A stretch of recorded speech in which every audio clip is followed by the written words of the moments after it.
welcome to Insights into Books podcast, where we discuss insights of significant books which changes our lives. Today, we're plunging into a new framework that has been absolutely exploding across social media, inspiring millions globally. It's a system all about shedding stress and, well, reclaiming your personal power. We're going to unpack why this seemingly simple idea is leading to these really profound shifts in how people view their relationships and, just navigate daily life. It really is everywhere, isn't it? And its contemporary relevance couldn't be more acute, could it? I mean, we live in a world that often feels just relentlessly complex and, frankly, incredibly uncertain. Yeah, tell me about it. From the constant demands, of our professional lives, the deadlines, the emails, to the sheer information overload we face every single day. People are really grappling with pervasive stress, anxiety, and just this feeling of being constantly overwhelmed. Totally. It feels like you're always on. Exactly. And this deep dive into this particular approach, it speaks directly to that feeling of exhaustion. It offers a powerful, almost tangible way to regain some peace. And it does this, interestingly, not by trying to control all those external forces that are inherently outside our grasp, which, let's be honest, is just a futile and exhausting way to live. Right, you just burn yourself out. You do. Instead, it's about radically shifting focus inward to your own internal state, your own choices, and your own ability to respond. It's about finding maybe a profound sense of calm right in the middle of the chaos that life inevitably throws at us. Okay, let's unpack this then.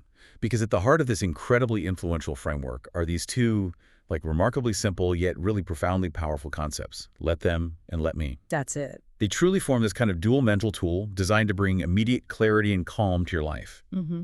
And the genius, I think, lies in how they work together, in tandem. Absolutely. The let them principle is where we start.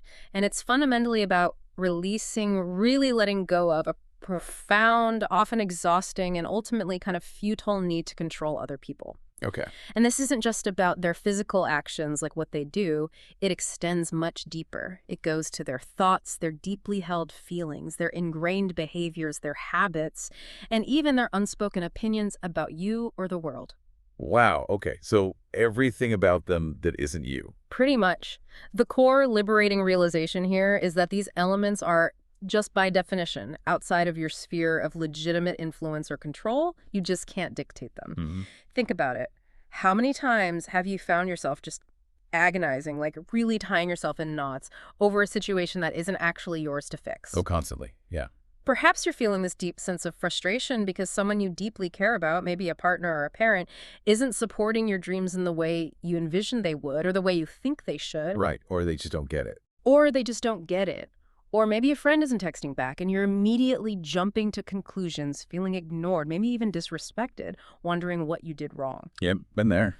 Or, at work, you might have a coworker who consistently, maybe subtly, maybe not so subtly, takes credit for your brilliant ideas. That's infuriating. Ugh, yes. Or perhaps your family just doesn't seem to understand or approve of your life choices, your career path, who you date, where you live. And that leads to this simmering tension, maybe awkward silences during family dinners. Yeah, that feeling of judgment. Exactly. And even something as universally common and seemingly minor as a stranger cutting you off in traffic. It can instantly trigger that intense feeling of rage, right? And a visceral, almost uncontrollable desire to exert control over their actions, their decision-making, their apparent lack of awareness. You want to teach them a lesson. You want to honk, you want to yell. You want to yell. You do. And the let them principle invites you in that moment to just observe these situations, acknowledge the frustration, it's real, but then consciously release that futile grip of trying to change or manage what is fundamentally unmanageable. You can't control the other driver. You can't control your family's ingrained beliefs. You can't control if your friend texts back immediately. So it's acceptance, but not necessarily liking it. Precisely. It's accepting the reality of the situation. And this extends to even seemingly small yet deeply relatable moments in our personal lives. There's a wonderful anecdote that illustrates this perfectly, actually. Oh, yeah? Yeah. A parent brimming with excitement for their son's high school prom. Totally understandable, right? They'd meticulously tried to orchestrate every single detail, finding the perfect corsage, booking these elaborate dinner reservations, the works. Creating the perfect night. Exactly. The son, meanwhile, being a teenager, simply wanted to grab tacos from a food truck in the pouring rain with his friends. Okay, classic. Right. The parents' immediate, almost instinctual urge was to micromanage, to ensure their vision of the perfect evening happened, to sort of bend reality to their will. But the daughter, who was observing this escalating frustration, simply intervened with this really profound observation. She said, "Mom, it's Oakley's prom, not yours. If they want to eat tacos in the pouring rain, let them." Wow. Simple, but oof. Right. And in that singular moment, the parent describes this immediate, almost palpable release of frustration, a profound shift in focus from trying to control an external situation, Oakley's prom experience, to simply letting go of her expectation. That's huge. It is. And importantly, this isn't about apathy. It's not saying, oh, I don't care. It's about accepting what you cannot change about others and finding that immediate relief, that release of tension in that acceptance. It's about recognizing that the only person whose experience, whose choices, whose reactions you can truly control is yourself. So let them is about releasing that exhausting grip on what's definitively outside your control. Wow, it sounds incredibly freeing just to hear it articulated like that.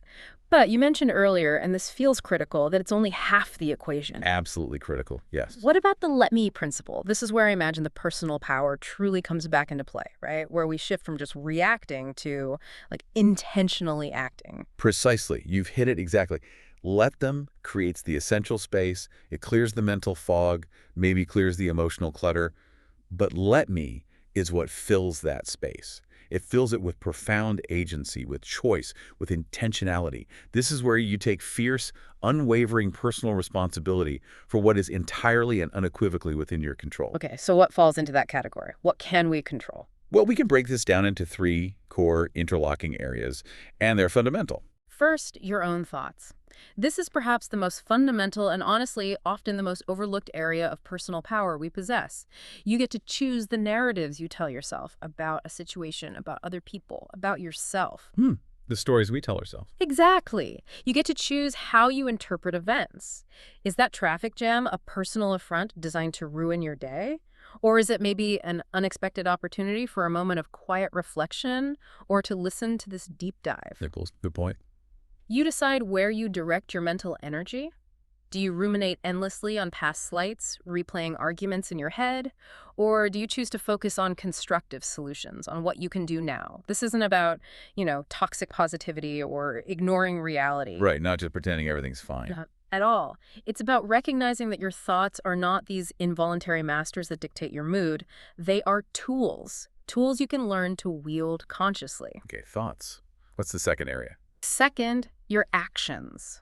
And just as crucially, your deliberate inactions. This is where personal boundaries truly manifest in the real world.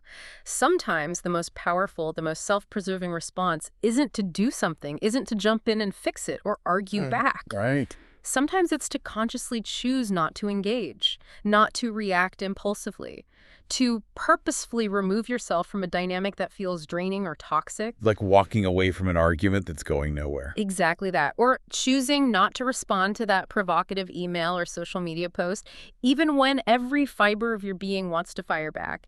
It's a deliberate, empowered choice to conserve your energy and maintain your inner peace rather than getting swept away by external pressures or provocations. It's an active choice to opt out. That's an action too. Okay, thoughts, action. What's the third? And third, it's how you choose to process your own emotions. This is really about emotional intelligence, emotional regulation. You have the inherent ability, we all do, though it takes practice to observe your feelings as they rise and fall within you without being completely hijacked or overwhelmed by them. So not suppressing them, but not letting them run the show either. Precisely. This isn't about suppressing emotions or pretending they don't exist. That's deeply unhealthy, unsustainable in the long run. Instead, it's about acknowledging them. Okay, I feel angry right now, or I feel hurt, or I feel anxious. Allowing them to be there, giving them space, but then consciously choosing your response to them.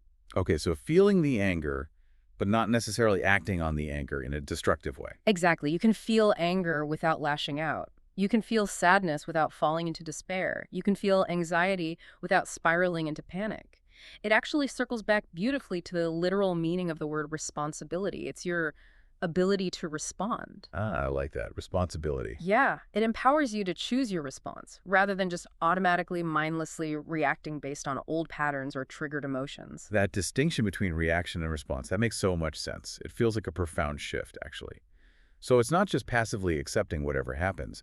It's about actively choosing your part, your response. That's the core of it. So when you apply both let them and let me together in tandem, how does that really transform our daily experience and our relationships? What's the, I don't know, the alchemy at play here? Well, when you consciously start applying both principles simultaneously in real time, you initiate this fundamental redirection of your focus. It's like a powerful reorientation of your inner compass. Okay. You shift it decisively away from all that external noise, the uncontrollable actions of others, their unpredictable behaviors, their often frustrating or confusing opinions, and you bring it firmly back to your own internal agency, your own choices, your own power. Right.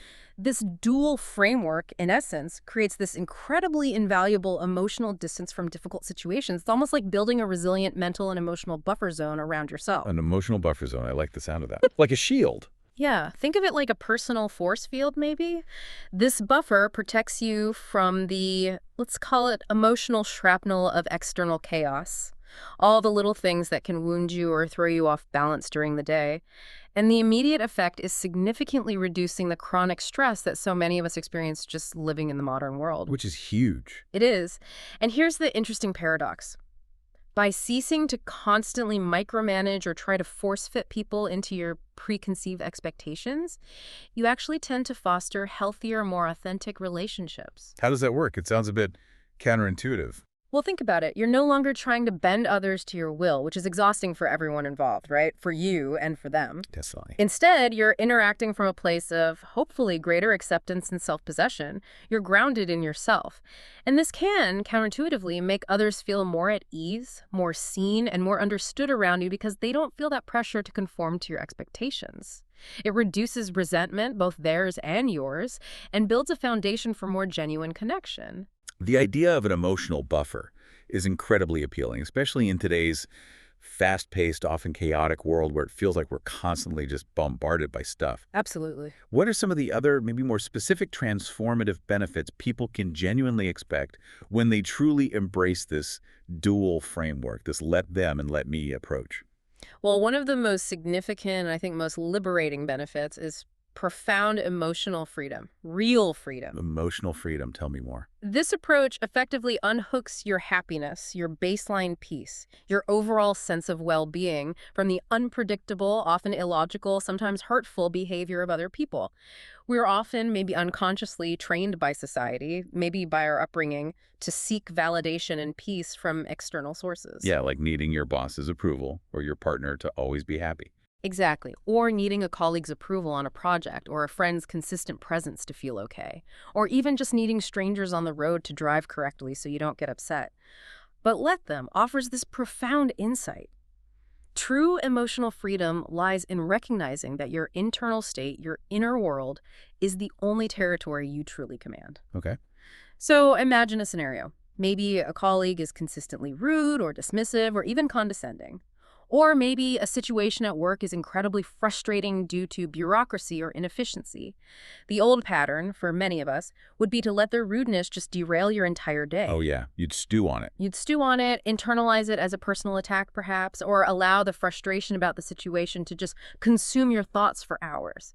The let them mindset, however, allows you to consciously say internally, okay, let them be rude or let the situation be frustrating. It doesn't mean you like it. Right, you're not endorsing it. Not at all. But you're acknowledging the reality without letting it hijack you. This enables you to rise above it, choosing your internal state rather than letting their behavior or the situation's flaws dictate your emotional landscape. You stop taking it quite so personally. And then maybe you can handle the situation more effectively, perhaps by setting a clear boundary with the colleague or finding a workaround for the bureaucracy rather than just reacting emotionally and getting nowhere. So you stop waiting for the world to change before you can feel okay. That's it, precisely. You stop waiting for the world to align perfectly with your desires for peace, and instead you start actively cultivating that peace within yourself regardless of the chaos or imperfection outside. That sounds incredibly powerful. What about boundaries? You mentioned that. Yes, another crucial benefit is a dramatic improvement in boundary setting. This framework provides an incredibly clear lens. It helps you recognize problematic behaviors for what they truly are, often. They're not personal attacks aimed directly at you, but rather reflections of the other person's issues, their patterns, their limitations, maybe even their own pain. Okay, so it depersonalizes it a bit. It really does. And that understanding empowers you to respond appropriately rather than tolerating mistreatment out of, say, guilt or obligation or some misguided sense of responsibility for their feelings or actions. Could you give an example of that? Sure. Let's say you have a friend who consistently cancels plans at the very last minute. It leaves you feeling disappointed, maybe disrespected, maybe like your time isn't valuable. Yeah, that's frustrating. Very. The let them part allows you to accept, okay, this is their pattern, this is how they operate. It's likely not about me personally, it's about their issues with planning or commitment. Then, the let me part empowers you. It says, okay, given this pattern, let me decide how I want to proceed. Maybe you stop initiating plans that require firm commitments with them. Right.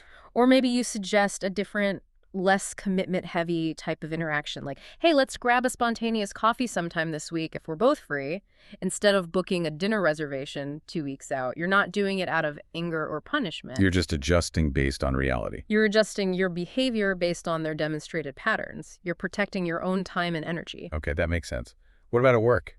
Similarly, if a coworker tends to take advantage of your kindness, maybe constantly offloading their work onto you or asking for favors that are really just them avoiding their responsibilities, let them allows you to see their behavior clearly. Okay, this person tends to push boundaries. Then let me empowers you to be firm, clear, and assertive in saying no to unreasonable requests. Without feeling guilty or needing to make excuses? Exactly. Without feeling the need to over-explain or justify your no, your time and priorities are valid.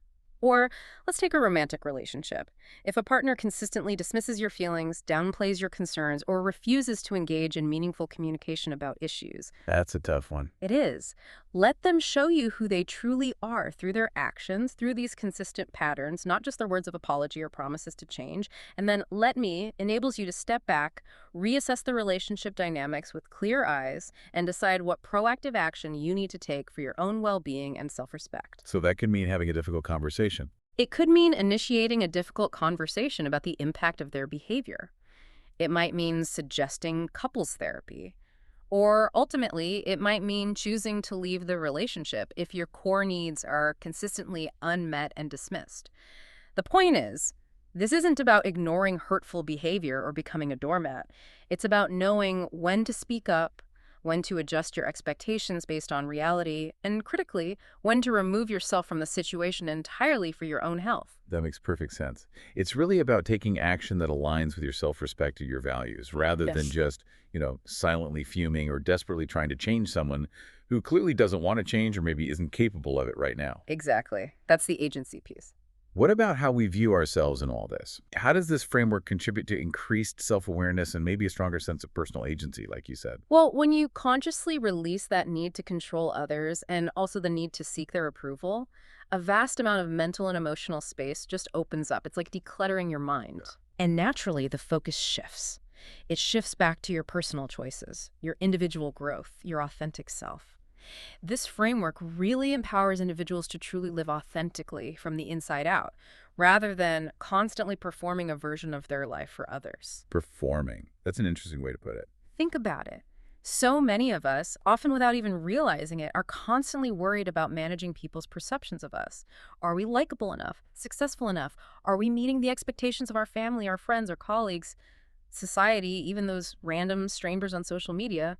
It's exhausting. It really is. Like you're always auditioning. Exactly. You release that exhausting grip of trying to control what everyone else thinks, and that immediately frees up immense energy. When you stop trying to manage perceptions, you genuinely begin to live your life on your terms, guided by your own values and desires. This deep dive into self-responsibility cultivates this powerful and incredibly liberating sense of agency, that feeling that you are truly the author of your own story, not just a character reacting to everyone else's script. I love that, being the author. And how does this impact relationships more broadly? You mentioned healthier connections. Yeah, the ripple effect extends powerfully to improved relationships overall. When you consistently apply let them, you learn, and it is a learning process to accept people as they actually are right now, with all their quirks, their flaws, their inconsistencies, their unpredictable moments, rather than constantly trying to mold them into your ideal version of who you think they should be. Which is what we often do, right? Try to fix them or improve them. We do, often with good intentions, but it rarely works and breeds resentment. This acceptance, however, fosters deeper, more respectful, and ultimately more genuine connections. Because when you grant others the autonomy to simply be themselves without feeling judged or pressured by you, well, paradoxically, some research actually suggests that when a person's autonomy is genuinely supported, they often become more open to influence, not less. Oh, interesting. Because they don't feel defensive. Exactly. They feel safe enough to actually hear you, to consider your perspective, because they don't feel like you're trying to control them. And this framework also helps immensely in navigating the natural evolution or even the ending of friendships with grace. Ah, yes, the friendship shifts. Yeah. Instead of clinging desperately or feeling consumed by guilt, resentment, or bitterness when a friendship changes or fades, you understand that not all friendships are meant to last forever in the same form. People grow in different directions. Life happens. Priorities shift. And that's not only okay, it's a natural part of life's journey. You learn to let them find their new rhythm. You let them drift a bit if that's what's happening. You let them occasionally forget to text back without making it a huge personal drama. You allow yourself and them to move forward without carrying unnecessary emotional baggage. It sounds like it frees up just a tremendous amount of mental and emotional bandwidth. I can almost feel the weight lifting just thinking about letting go of all that managing and worrying. It truly, truly does. It has a profound and genuinely measurable impact on reclaiming your precious time and your finite energy. Just pause for a moment and think about how much energy is routinely wasted by obsessing over uncontrollable factors. Hmm. How much time do you spend mentally rehearsing conversations that haven't happened yet, trying to anticipate every possible reaction, or replaying past interactions over and over in your mind, analyzing every word you said, every nuance, wishing you'd handled it differently, or just endlessly worrying about opinions, what will they think? Opinions that ultimately don't define you and often have more to do with the other person anyway. Yeah, it's a lot when you actually stop and think about it. It really is. It's like a constant low-grade energy drain. Someone described it as a death by 1,000 cuts throughout the day. Each tiny moment of rumination, each flicker of worry about someone else's thoughts or actions, siphons off a tiny bit of your vital energy. And cumulatively, that leads to chronic exhaustion, burnout, and that feeling of being constantly emotionally overwhelmed that so many people report. 1,000 cuts. That resonates. Right. But when you actively choose to practice let them, and crucially let me, you begin to identify and effectively seal off those insidious energy leaks. You stop bleeding energy on things you can't control. You reclaim that wasted mental and emotional energy, and you can powerfully redirect it. Towards what, though? Towards your own passions, your own goals, your own creative pursuits, towards being present with the people you love, towards activities that actually nourish you, towards truly living your life with intention and joy instead of just reacting and managing. It's a complete game changer for your personal bandwidth and your overall sense of well-being. It really is. It's fascinating how a concept gaining such viral traction now, feeling so incredibly modern and resonant with our current struggles, has these deep, profound benefits. But you hinted at this earlier. This isn't entirely new, is it? It feels like there are whispers of like ancient wisdom woven into this modern framework. You're absolutely right to pick up on that. It's a very astute observation. While this let them concept, especially paired with the active let me counterpart, has gained immense popularity in recent times, thanks largely to modern communication platforms and accessible teachers. Right. It spread like wildfire online. Exactly. But its philosophical roots run incredibly deep. The core principles, the essential truths at its heart, draw from ancient wisdom traditions that have been teaching versions of this for centuries, even millennia. Like what, for example? Well, we see strong, unmistakable connections to core Buddhist teachings, for instance. Buddhism profoundly emphasizes non-attachment, the idea of letting go of clinging, letting go of desires and expectations about how things should be, as a direct path to inner peace and the acceptance of reality as it actually is. That's very much in the spirit of let them. Okay, non-attachment. That makes sense. Then you have Stoicism, the ancient Greek and Roman philosophy, which is having quite a resurgence itself lately. Its central teaching is arguably the dichotomy of control. Dichotomy of control. Yeah, the Stoics, thinkers like Epictetus and Marcus Aurelius, argued forcefully that true tranquility, what they called ataraxia, and living a virtuous life comes from clearly understanding what is within our power or control, primarily our judgments, our reactions, our intentions, our choices, and what is definitively outside it. Because you have to Pretty much everything else. Other people's actions, external events, health, wealth, reputation, fate. The Stoics urged us to put all our energy and focus into the former, our inner world, our choices, and to accept the latter, the external stuff, with equanimity, with calmness, even if we don't like it. It is, in essence, an ancient blueprint for let them, let me. Wow, so it's been around for a very long time. Very long time. And then think about the serenity prayer, which is so well known, even outside religious contexts. God, grant me the serenity to accept the things I cannot change. That's let them right there. Okay. The courage to change the things I can. That's the let me part, taking responsibility for your actions, and the wisdom to know the difference. That's the discernment piece. It maps perfectly. It really does. And the concept also aligns beautifully with principles found in modern therapeutic modalities. Things like detachment theory, which isn't about being cold or indifferent, but teaches healthy emotional separation from situations or individuals that are causing distress, so you're not enmeshed, and radical acceptance, which is a cornerstone principle from dialectical behavioral therapy, or DBT. Radical acceptance. Yeah, it involves fully, deeply accepting reality as it is in this moment without fighting it, even if it's painful or goes completely against our desires. It's about saying, okay, this is happening. It's the starting point for any constructive action. So this long, rich tapestry of intellectual and spiritual history is precisely why the idea feels so familiar, so intuitively right, and so powerfully resonant to many people when they encounter it now, even if it's presented in a new, maybe more digestible modern context. It taps into something universal. Exactly. It taps into universal truths about the human experience, about agency, control, acceptance, and the often elusive nature of peace in a complex world. That connection to ancient wisdom makes the framework even more compelling, I think. It grounds it in centuries of human experience, not just a fleeting trend. So given its foundational strength, how does this concept apply in diverse everyday life situations, like really practically? From those minor personal dilemmas to more significant professional or relational interactions, what does this look like in practice? Oh, the applications are truly vast and wonderfully practical, which is probably why it's resonated so much. Let's start with managing those pervasive, maybe low-level daily stressors that just chip away at our peace.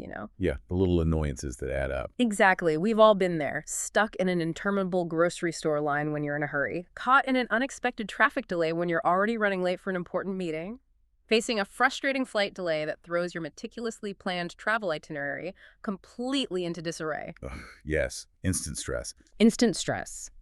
The old default pattern for many is to spiral into irritation, right? You start judging the situation, maybe judging the slow cashier, the other drivers, the airline.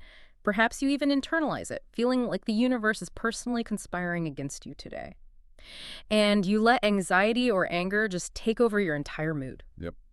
Guilty as charged. We all are, sometimes, but with let them, let me. You apply let them first. You consciously say, maybe just internally, okay, let the line be long. Let the traffic move slowly. Let the flight be delayed. You acknowledge the reality and release the resistance to it, understanding that these external circumstances are completely beyond your personal control. Complaining won't make the line move faster. Right, it just makes you feel worse. Precisely.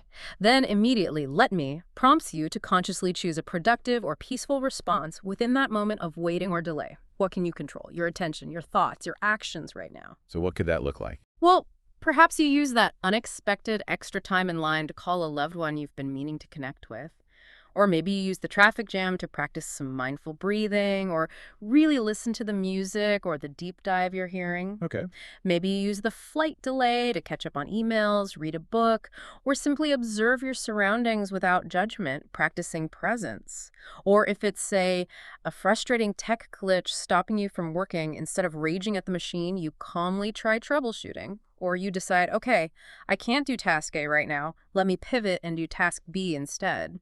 You have the power to decide how you'll use that moment rather than allowing it to drain your energy and potentially ruin your whole day. It transforms that passive frustration into active, intentional choice. It's about reclaiming that moment for yourself. Exactly. Reclaiming the moment. What about dealing with other people's opinions or, their negative reactions? That's a big one for a lot of Oh, people. definitely. Fear of judgment, fear of disapproval. Huge sources of stress. Let's take an example. Maybe you've made a significant life change. Perhaps you quit a stable job to follow a passion, like writing a novel, and your, let's say, opinionated mother-in-law reacts negatively. She expresses concern, maybe doubt, maybe outright disapproval based on her own values or fears about security. Yeah, that can sting. It really can. The old reaction might be to get defensive, to argue, to try desperately to convince her, or maybe to just shut down and feel resentful. But let them suggest acknowledging her reaction might stem from her own stuff, her own unfulfilled dreams, perhaps, her generational expectations about careers, her anxieties about risk, rather than being a purely objective assessment of your choice or capability. So you let her have her opinion, her feelings, her reaction. It's hers, not yours. Okay, detach from needing her approval. Yes. And then let me kicks in. Let me decide how I want to handle this. Do I want to calmly express my feelings about her reaction? Mom, I hear your concern and I appreciate you care, but this is important to me and I feel hurt when you dismiss it. Or do I simply need to accept that this is the dynamic, that she may never fully understand or approve and choose not to engage deeply on this topic with her anymore? So you choose your response based on what feels right and necessary for you in that relationship. Exactly. You choose whether to explain, to set a boundary, or simply to internally accept the difference without needing to win her over. The power shifts back to you. Similarly, if your boss comes into work in a terrible mood, snapping at people. Yeah, walking on eggshells. Right. The old way might be to cower, take it personally, worry you did something wrong, or absorb their negativity. The new way. Let them be moody. It's likely about something entirely unrelated to you. Then let me decide how I will respond. Let me focus on my work calmly. Let me interact professionally, but maybe keep interactions brief today. Let me not take on their mood as my responsibility. You protect your own energy. So it's about not internalizing their reactions or their moods as your own feelings or responsibilities. This also brings to mind the pervasive issue of comparison, especially, like we touched on, with social media constantly bombarding us with curated highlight reels. How does the let them theory help us navigate that particular minefield? Oh, it's incredibly effective for overcoming that chronic comparison trap, which is such a prevalent source of unhappiness in our hyper-connected world.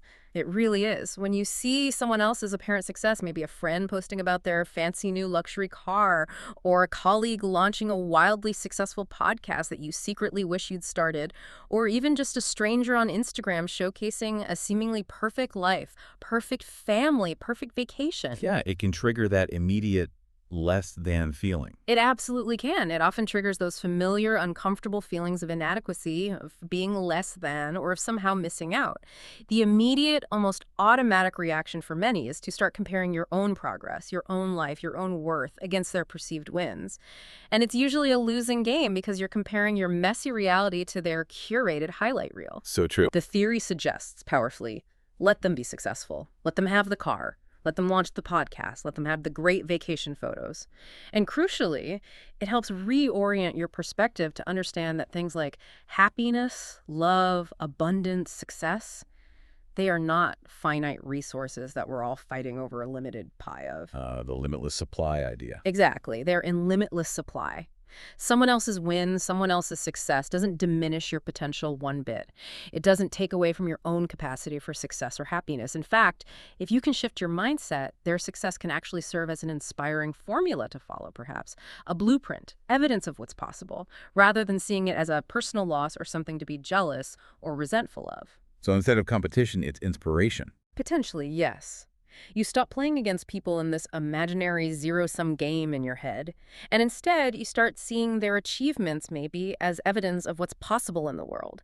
It allows them to lead the way, in a sense, and perhaps show you a path towards similar success or fulfillment if that's something you genuinely desire for yourself. You learn to genuinely celebrate their journey, or at least accept it neutrally, which frees up all that comparison energy to focus squarely on your own path, your own goals, your own definition of success. It's truly a powerful reframing that can alleviate so much self-inflicted suffering. That's a huge shift, a really powerful reframing indeed. Okay, let's shift gears slightly to friendships. Adult friendships in particular can be incredibly tricky to navigate sometimes. We often hear about the great scattering as people get older, friends move away, priorities change, connections just naturally drift apart.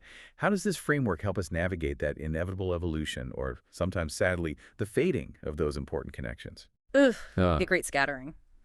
It's a very real and often quite painful phenomenon that many, if not most, adults experience. It's almost a developmental stage of adulthood. As we age, our friendships naturally evolve. Sometimes they deepen, sometimes they change shape, and sometimes, yes, they fade. And this happens due to a complex interplay of factors, differing life phases, geographical proximity or lack thereof, timing, and just sheer energy levels. Yeah, it's not like college where everyone's right there. Exactly. Yeah. When you're younger, friendships are often heavily dictated by proximity. You live in the same dorm, you're on the same sports teams, you share a classroom or a first job. It's almost effortless sometimes. But in adulthood, a whole new set of factors becomes equally, if not more, crucial. There are these three pillars often mentioned. Proximity still matters, but harder. Timing, are you in the same life stage, marriage, career focus, raising young kids, dealing with elder care?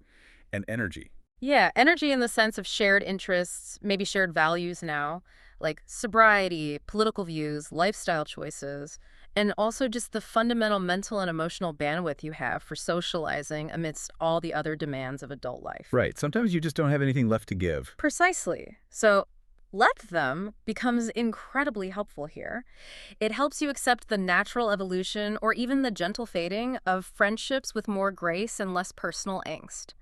Rather than desperately clinging to what once was or forcing connections out of a sense of obligation or history, or feeling consumed by resentment if a friend isn't showing up like they used to. So accepting that things change. Yes, you learn to let them find their new rhythm in life. You let them move across the country for a job. You let them become consumed by parenthood for a few years. You let them occasionally forget to text back or take ages to respond.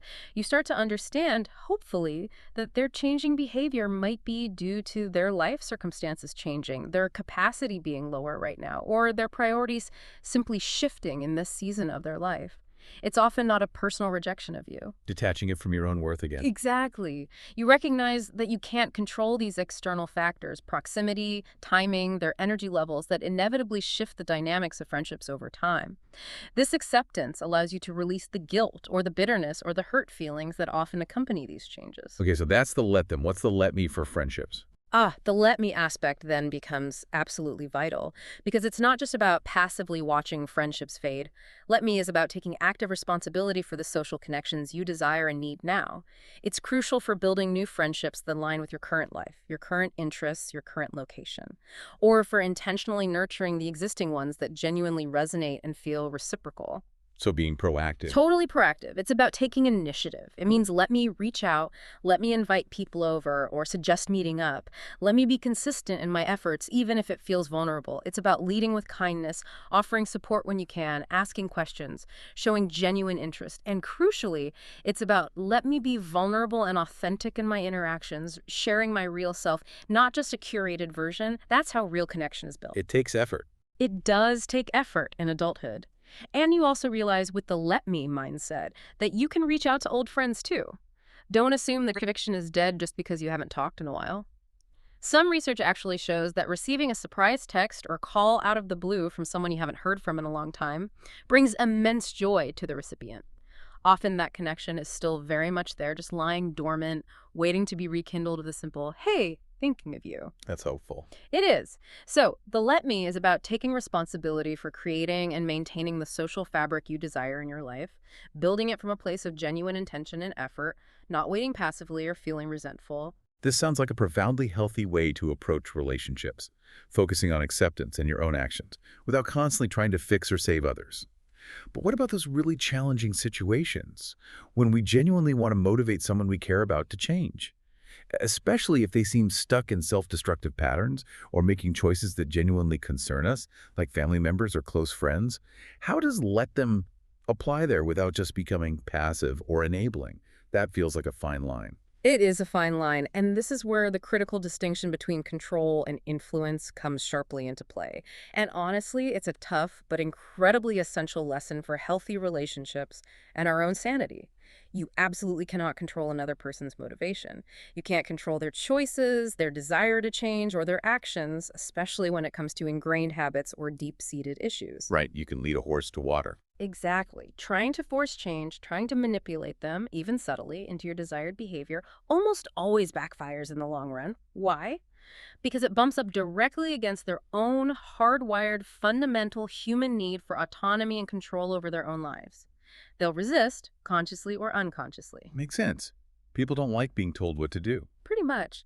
However, and this is key, you absolutely can influence them. You can influence them through your own choices. By modeling the desired behaviors yourself. By setting clear, consistent boundaries around what you will and will not accept or participate in. By expressing your truth, your concerns, your love clearly and calmly, but without attachment to their reaction or whether they take your advice. Okay, so influence, not control. How does let them fit into that? Sounds like you shouldn't just let them drive drunk, for example. Absolutely not. We covered that in the caveats. Danger is different. But in situations where the immediate danger isn't the primary factor, but rather a pattern of self-sabotage or struggle, the let them part here is often about, and this is hard, letting them struggle to learn. Letting them struggle. Ugh. Yeah, that sounds harsh. It sounds harsh and it feels incredibly difficult, especially when you love someone. But it doesn't mean being uncaring or abandoning them. What it means is allowing them the necessary space to face the natural consequences of their own choices, allowing them the dignity, actually, to learn from those experiences rather than constantly rescuing them. The rescuing. Yeah, we do that a lot, don't we? We often do, out of love, out of fear, out of habit. But when you consistently rescue someone, when you pay their overdue bills again, when you make excuses for their behavior, when you remove all the negative consequences of their actions, you inadvertently rob them of the crucial opportunity for learning, for internalizing the real-world lessons, for developing their own resilience, their own problem-solving skills, their own motivation to change. You are, in effect, often prolonging their struggle by shielding them from the very feedback mechanism consequences that might actually spur them to change. You prevent them from hitting whatever rock bottom they need to hit to find their own path forward. Wow. So rescuing can actually be counterproductive. Often, yes, in the long term, for adults making their own choices. This applies powerfully, for instance, to adult children who may be struggling academically or professionally and are constantly relying on parental bailouts. It applies to family members dealing with serious addictions, like gambling, which was mentioned in some of the source material around this theory. Right, the gambling example. Yeah. Or it applies even to friends who seem stuck in self-destructive relationship patterns or career choices, where your repeated advice and interventions haven't yielded any lasting results. With, say, a parent struggling with a gambling addiction, you can use "let me" to express your truth with love and firmness. Let me tell you I love you and I'm worried about you, but let me also be clear that I cannot and will not enable this behavior by giving you money or covering your losses. You can offer support in finding professional help. Let me help you find a therapist or support group. So you offer support, but not enabling. Exactly. You set the boundary, but then you have to let them be in the mess they've created. You are not responsible for bailing them out financially. You are not responsible for absorbing their debts or constantly picking up the pieces of their choices. This allows them the space, perhaps for the very first time, to truly face the reality of what they've avoided and potentially, hopefully, seek help on their own timeline, from their own volition, not because you nagged them into it.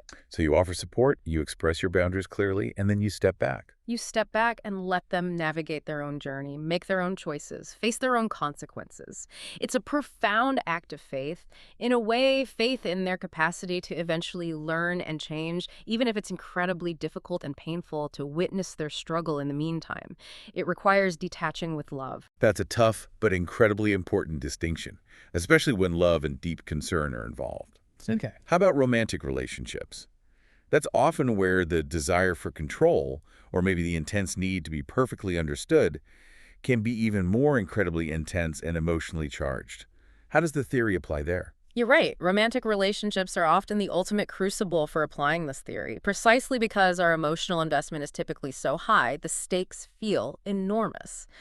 A very common and often painful mistake many of us make in romance is falling in love not with the person as they are, but with their potential. Ah, yes, loving the potential. We see glimpses of what we hope they could become, or maybe we project our own desires and fantasies onto them, rather than clearly seeing and accepting their actions, their consistent behaviors, their character as they show up day after day right now. The let them principle here profoundly urges you. Let them show you who they are. Pay attention to actions, not just words. Pay meticulous attention to their actions, their patterns, how they treat you consistently, especially under stress. Not just their fleeting words or their apologies after the fact, or your own romanticized fantasies about who they could be if only they changed this one thing or that one thing. If their behavior consistently tells you that your core needs are not a priority, or that they are unwilling or unable to meet you halfway on important issues, or that they don't respect your boundaries, you have to let them reveal that truth to you through their actions. And then comes the let me. Then comes the let me. Let me believe what their actions are telling me, and let me decide what that means for me and for the future of this relationship. Wow. Okay. What about intimacy? Doesn't intimacy require being deeply understood? That's a great question. And paradoxically, true sustainable intimacy might not actually be about being perfectly understood all the time or having constant blissful agreement on everything. That's often unrealistic. Perhaps true intimacy is more about being authentically yourself, showing up with your strengths, your vulnerabilities, your truths, your imperfections, and reciprocally giving your partner the profound permission to be themselves too. Completely, without judgment, without constant analysis, and without the relentless pressure to change for you or conform to your ideal. Giving them permission to be themselves. Yes. So on the let me side of that equation, it means let me speak my truth openly and honestly. Let me express my feelings, my needs, my desires clearly. Let me set my boundaries firmly but kindly, even if it leads to disagreement or discomfort or a temporary rupture. You have to be willing to rock the boat sometimes by being authentic. And then, crucially, you let them respond however they will respond. You let them have their reaction, their feelings, their perspective, without needing their response to validate your truth or make you back down from your own reality. Their reaction is theirs. Your truth is yours. So you state your piece, but you don't control their reaction to it. Exactly. And it also applies day to day to accepting imperfection in a partner, accepting their inevitable bad days or moody moments. You learn to let them be grumpy sometimes without taking it personally or immediately trying to fix their mood. Yeah. You let them have an opinion that differs wildly from yours on some topic without needing to debate them into submission. You let them work through their own struggles sometimes without feeling like you have to jump in and rescue them or solve it for them unless they explicitly ask for help in a healthy way. So more acceptance, less fixing. Yes. This profound acceptance of who they are right now, flaws and all, rather than a constant, exhausting attempt to control, manage, or change them, is actually what tends to foster deeper connection, trust, and allows for genuine growth within the relationship. Both for you, as you become more grounded and less reactive, and potentially for them as they feel safer to be themselves. It's ultimately always about deciding what you will do next, given the present reality of who they are and how they behave, rather than desperately trying to bend them to your will or living in a fantasy of who you wish they were. This framework sounds incredibly liberating, truly. Yeah. But as we discussed briefly, it's absolutely critical to understand its precise boundaries.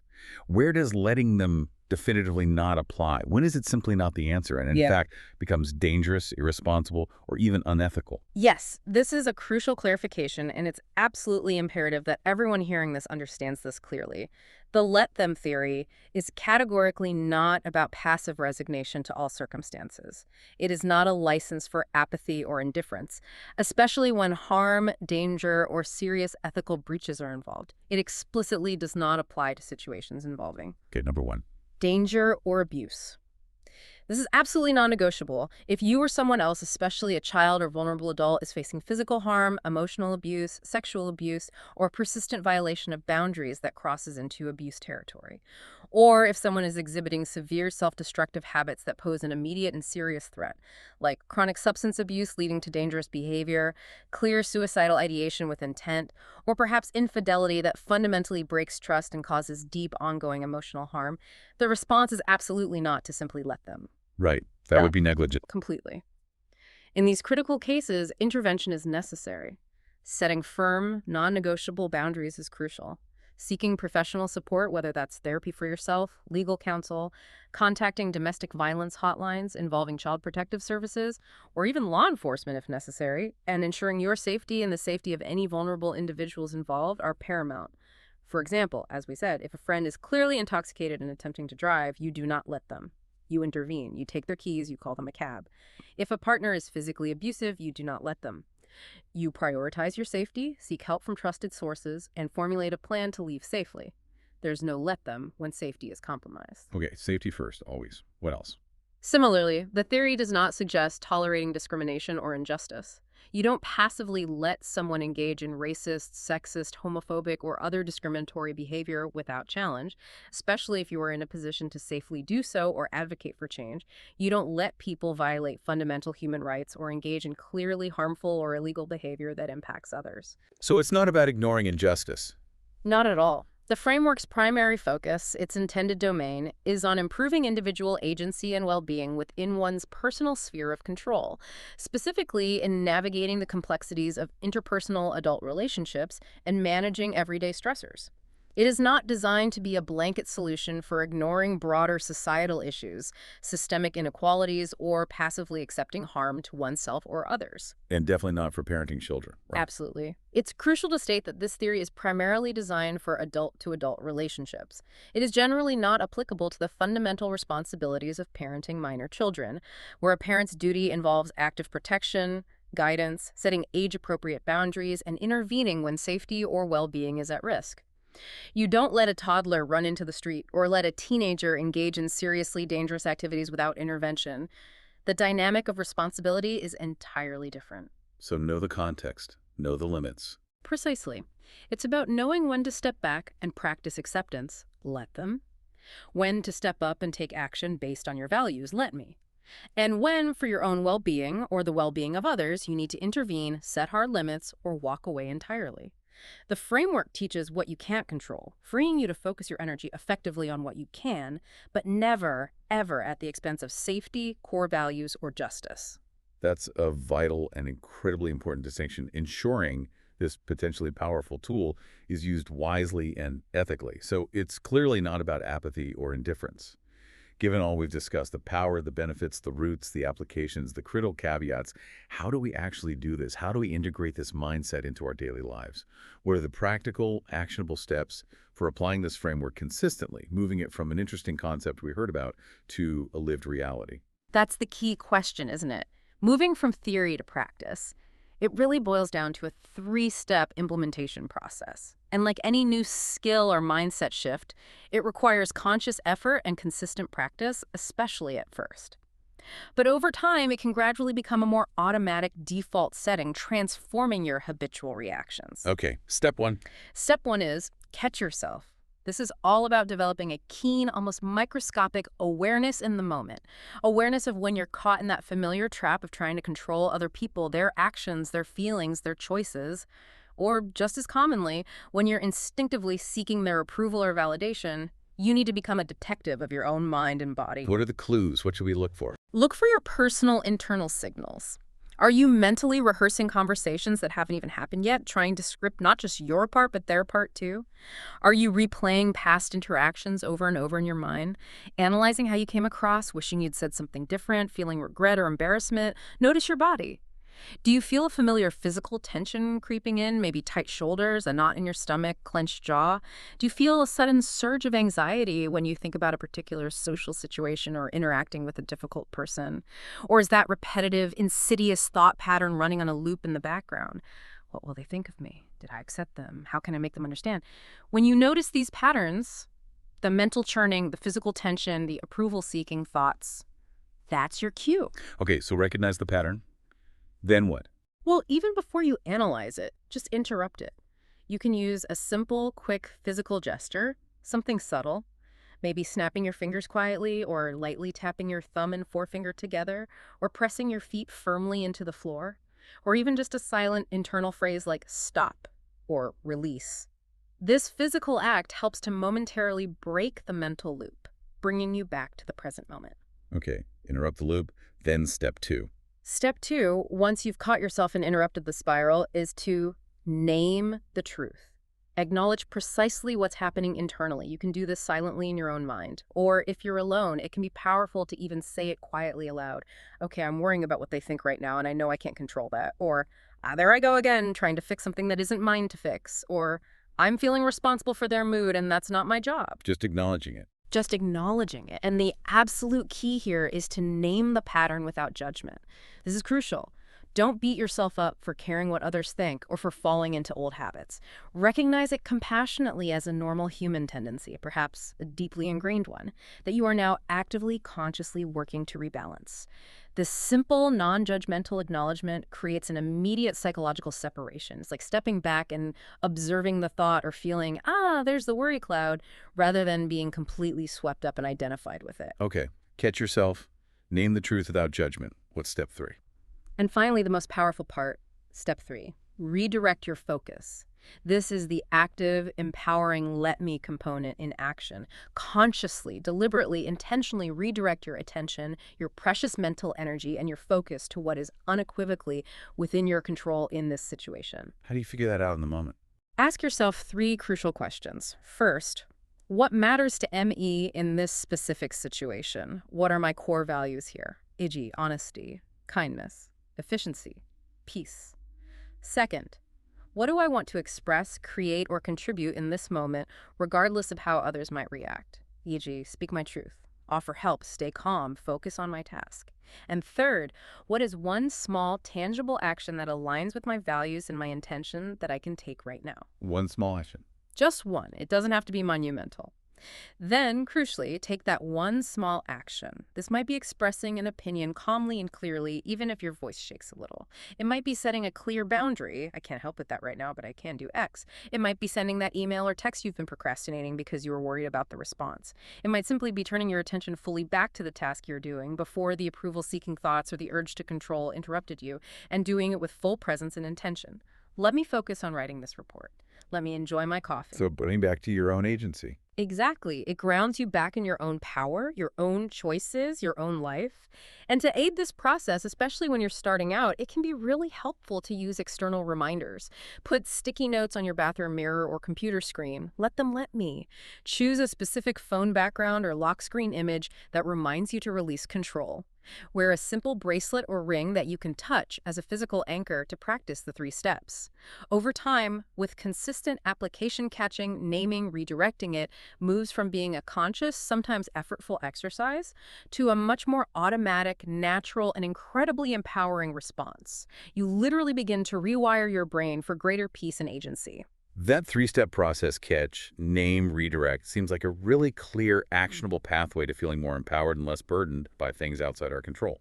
But, like any wildly popular concept, especially one that spreads so fast online, I imagine there's been some public discourse around it, various interpretations, maybe even some criticisms floating around. How does the theory or its proponents address those, particularly in this broader context? That's absolutely true, and it's a healthy sign, really. Any concept that gains this level of viral traction will naturally and rightly invite scrutiny, different interpretations, and critical discussion.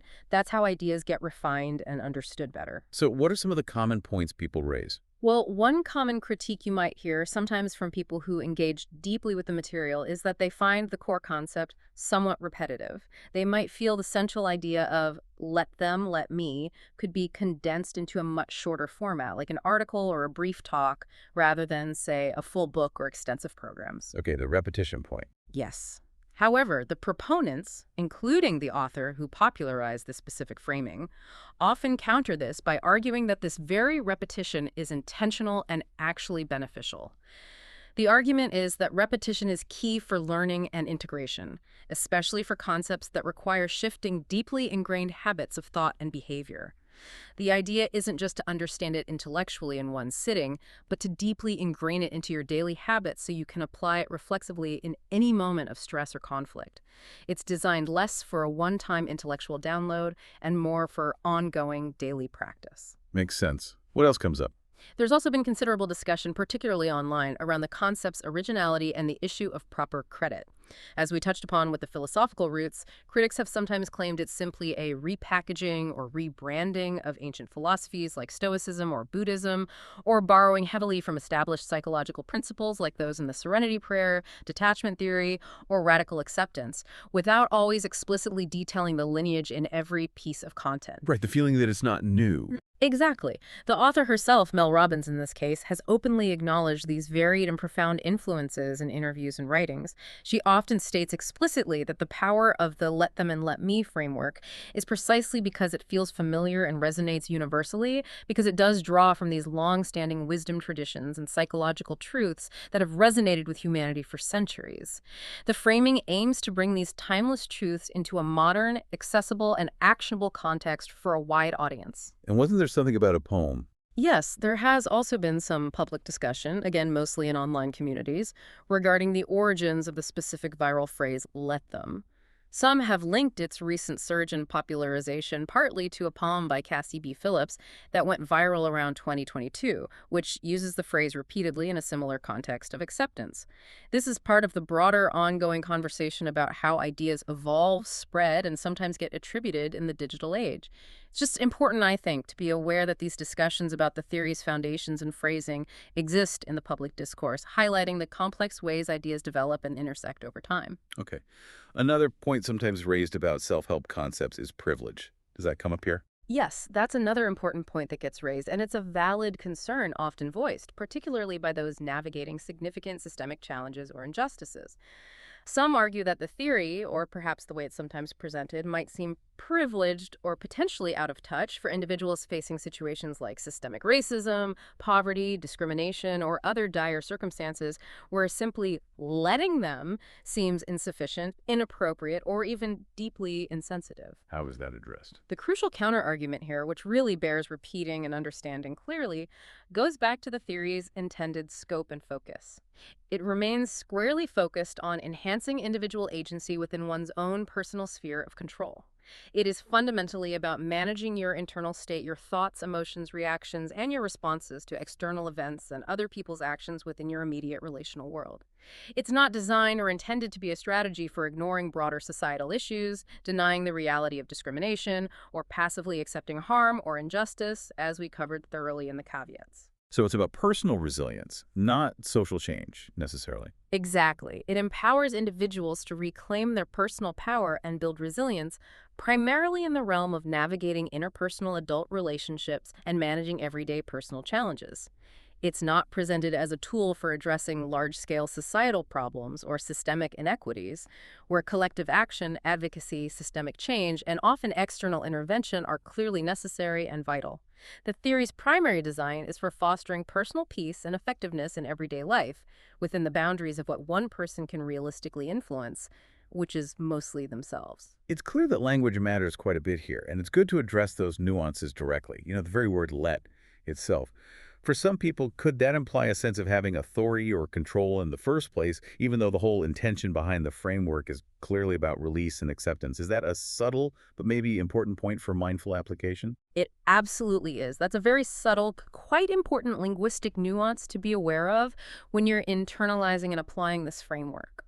While the clear intention behind let them is fundamentally about relinquishing the need or the urge to control and about cultivating acceptance of reality, the word let itself, in English, can sometimes carry a faint connotation of granting permission, as if the person who is letting something happen has some inherent authority or permission-giving power over the behavior or thoughts of others in the first place. Right, like, I'll let you go now. Exactly. But the reality, the core truth the theory points to is that you never truly had that control or authority over another adult's inner world or choices to begin with. So the goal isn't really about granting permission for them to be who they are. They don't need your permission. It's truly about releasing the futile attempt to exercise a power you don't actually possess. It's about surrendering the struggle. So it's an internal shift, not an external granting of permission. Precisely. It's a profound shift in your internal posture. A conscious decision to detach your own peace and well-being from things you genuinely can't influence, thereby freeing up your energy, your focus, to engage fully with where your true inherent power actually lies. In your own thoughts, your own actions, your own emotional responses. It's an internal act of surrender to reality, not an external act of bestowing permission upon others. Understanding that distinction can make the practice feel even more empowering and less about managing others. Okay. So when we bring all of this together, the core idea, the benefits, the roots, the applications, the crucial warnings, the implementation steps, the nuances, Hmm. what does this all mean for the listener tuning in right now? What's the overall promise, the ultimate takeaway of truly embracing this let them, let me framework in their lives? The overall promise, I believe, the profound and enduring impact of truly embracing and consistently practicing this let them, let me framework is ultimately a deep, abiding sense of personal freedom and enhanced emotional resilience. Freedom and resilience. Yes. By consciously, repeatedly letting go of that impossible, utterly exhausting, and often self-defeating task of trying to manage everyone else's perceptions, their emotions, their choices, their behaviors, you reclaim an immense reservoir of energy. Energy that was previously leaking out into worry and control attempts. You reclaim it for yourself, for your own passions, your own goals, your own well-being, your own creative endeavors. That reclaimed energy sounds amazing. It is. And this leads directly, often quite quickly, to greater peace in your existing relationships, because you're bringing less judgment and expectation. It leads to clearer and healthier boundaries that genuinely protect your time, your energy, and your emotional well-being. And it fosters genuinely more authentic connections with others, connections built on mutual respect and acceptance of who you both really are, rather than being based on people-pleasing, subtle manipulation, constant anxiety, or trying to live up to impossible ideals. So better relationships, more energy. Better relationships, more energy, and crucially, it's a powerful tool for cultivating emotional self-regulation. For becoming, in a sense, the master of your own inner landscape, rather than being constantly tossed about by external events or other people's moods. It empowers you to take proactive initiative in the aspects of life you do have control over: your contributions, your learning, your growth, your attitude. It's really practical. It's incredibly pragmatic. It offers a deeply empowering framework to navigate the inherent stresses, the inevitable disappointments, and the fundamental unpredictability of life. Not by trying to suppress difficulties or ignore them, but by consciously choosing your response in each moment and courageously directing your precious energy toward what truly matters to you, aligned with your own values. It ultimately unlocks, I think, more of your potential to create the life you genuinely desire and deserve, free from the often invisible but incredibly heavy burdens of trying to control the uncontrollable and living up to others' expectations. It's about taking back your power. Subscribe to the channel for more such insights on various books, and also join our social media community to stay in touch and get updated.